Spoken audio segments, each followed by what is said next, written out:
menjelang bulan Ramadan. Ramadan bulan mulia, bulan agung. Puasa ada, umat terdahulu ada puasa. Jadi kalau kewajiban puasa ada pada umat Nabi terdahulu. Tapi dengan istilah Ramadan, dengan keutamaan-keutamaannya, bahkan juga dengan Lailatul Qadarnya, hanya diberikan oleh Allah kepada umat Nabi Muhammad SAW. Jadi Ramadan ini spesial untuk kita. Puasa Ramadan spesial buat kita. Umat terdahulu tidak diberi oleh Allah keutamaan seperti yang Allah berikan kepada umat Nabi Muhammad. Dan di dalam menjalani bulan Ramadan, melewati bulan Ramadan, manusia itu bermacam-macam.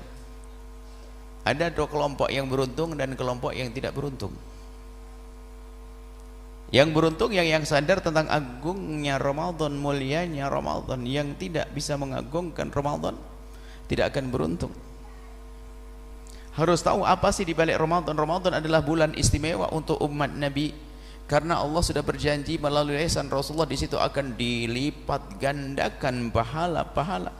Bahkan Allah beri kemudahan-kemudahan untuk kita melakukan kebaikan.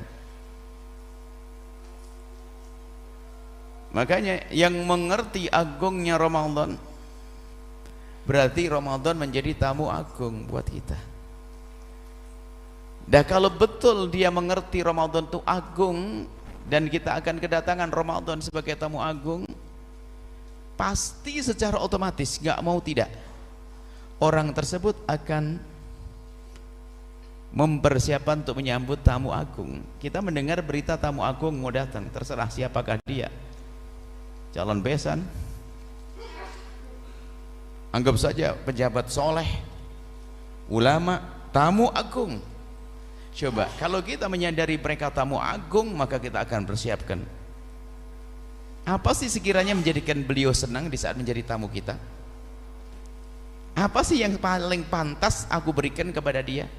Minumnya apa, makannya apa, kesukaannya apa? Kita akan bertanya, karena kita mengagungkan orang yang akan datang bertamu kepada kita. Ramadan adalah satu musim dahsyat, agung datang kepada kita. Maka kalau kita beriman, maka yang beruntung di dalam bulan Ramadan itu ya atas dasarnya iman. Kan dalam hadis, 3 hadis, yang pertama adalah man qama ramadhana imanan wa ihtisaba, yang kedua man shoma ramadhana imanan wa ihtisaba, yang ketiga man qama lailatul qadri imanan wa ihtisaba ghufira lahu ma taqaddama min dhanbi. Barang siapa berpuasa di bulan Ramadan karena keimanan dan mengharap pahala dari Allah, barang siapa menghidupkan malam Ramadan dengan keimanan dan mengharap pahala Allah, barang siapa menghidupkan malam Lailatul Qadar dengan keimanan, urusannya dengan keimanan. Lah iman itu keyakinan. Kalau yakin Ramadan agung, tentu kita akan mempersiapkan saat ini. Maka yang memasuki Ramadan tanpa persiapan, dia akan keluar dari bulan Ramadan seperti dia tidak pernah ketemu bulan Ramadan. Sehingga betul perlu mempersiapkan kita berRamadan. Apa? Persiapan di sini ada 2, persiapan zahir. Persiapan zahir. Persiapan zahir adalah zahir, yang pertama adalah zahir kebutuhan-kebutuhan nanti. Biasa berpikir tentang nanti sahur, makan, ini zahir. Kadang zahir itu ngecat tembok, itu zahir. Musola dibenahi, itu zahir. Kan rame-rame, ayo ini Ramadan, mushaf disiapkan, itu zahir semuanya. Persiapan zahir harus, termasuk ilmu, itu zahir. Ilmu puasa. Adapun buat ilmu puasa mohon diambil. Kita punya puasa fikih praktis puasa.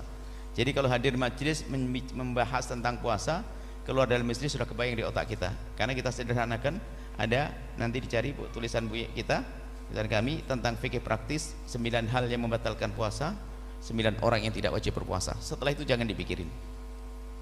Nanti akan paham tentang puasa. Sebab puasa itu kan yang paling penting adalah apa sih yang menjadikan kita batal. Di 1, 2, 3, 4, 5, 6, 7, 8, 9. Kita tidak membahas malam ini tentang persiapan zahir. Persiapan zahir gak cukup, nanti panjang, gampang, tapi perlu sedikit panjang. Persiapan batin bisa saja cukup malam ini, asalkan setelah itu kita asah. Kalau persiapan zahir memang banyak. Zahirnya beli bawang belum, beli menunya belum, ilmunya belum, ilmu puasa. Persiapan zahir harus. Jangan sampai kita puasa tidak punya ilmunya. maka puasa tidak sah. Tapi yang paling penting adalah persiapan batin, batin kita, keimanan yang sudah betul-betul kuat di dalam hati kita tentang Ramadan, tentang Ramadan. Kemudian apalagi persiapan batin, urusannya hati yang menjadi sebab Anda itu berpuasa enak, dengan Allah enak. Ternyata urusan kita tidak dengan Allah saja, dengan manusia enak, dengan sesama enak.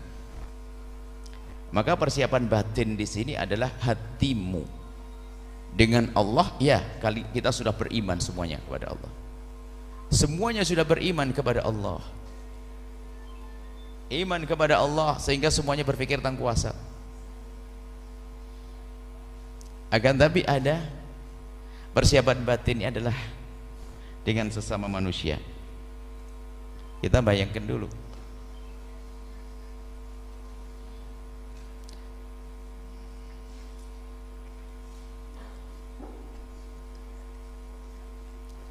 kita bayangkan ibu yang solehah misalnya, bapak-bapak yang soleh, sederhana, tidak usah jadi, Anda harus jadi orang yang tulus datang ke majelis hanya untuk menuntut ilmu. Biarpun dengar handphone tidak boleh lirak-lirik, itu orangnya nggak sengaja, itu nggak sengaja, jadi nggak usah ditolak-tolak. Tapi kalau dipegang lagi jadi sengaja ibu. Jadi ibunya tadi HP-nya bunyi itu tidak sengaja, jadi nggak usah ngoleh ini, nggak usah. Kan ada yang mau marah tadi itu, kenapa HP-nya nyala? Nggak, ibu nggak sengaja. Ngaji nggak ada megang handphone, nggak sampai mengaji kok megang handphone, ya. Yang tadi kan gini, bapak-bapak pada gini nih, ini orang siapa HP-nya nyala ini? Siapa ini? Baik, bapak kan bapak ngira saya marah kan? Enggak, saya enggak marah. Jadi sederhananya gini, kita perlu serius ini membenahi, mempersiapkan Ramadan. Ibu-ibu yang solehah lagi masak nanak nasi di siang hari yang panas, di kamar, di dapur yang panas, depan kompor yang panas, untuk suami yang suka bikin panas, enak enggak?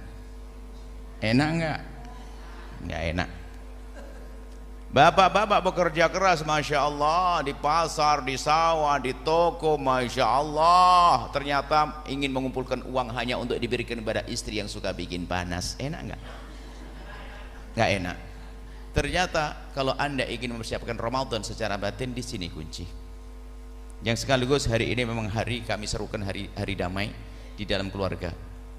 Kalau sudah di dalam keluarga damai itu nanti akan bercabang, akan muncul cabang-cabang kebaikan yang banyak, termasuk ibadah gampang, termasuk nanti anak-anak kita mudah dihantarkan kepada kemuliaan, mudah dibimbing anak kita. Rumahmu,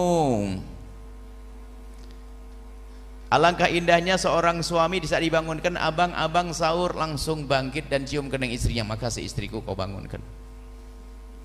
Tapi di sebelah sana itu ada, nah besok nanti dibangunin, marah. Allah,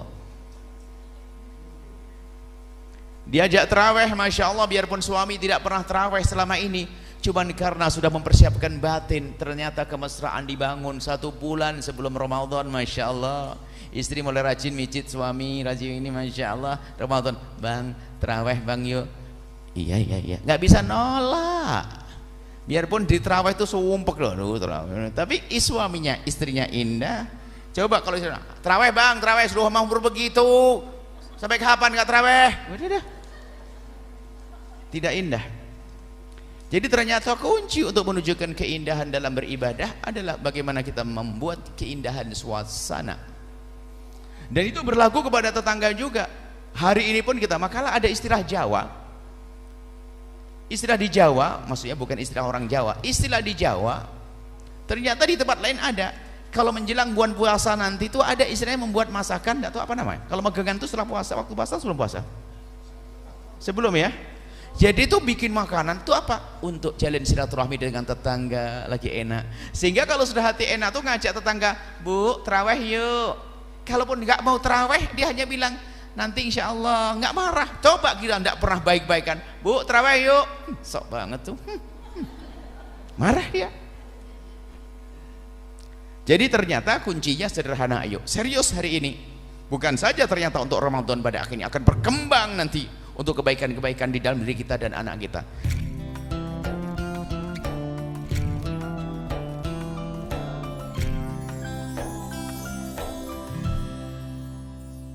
Sahabat Al-Bahjah TV, setelah menyaksikan video ini, jangan lupa bersolawat kepada baginda Nabi Muhammad. Shollu ala Nabi Muhammad. Allahumma sholli alaihi wa ala alihi wa sahbihi.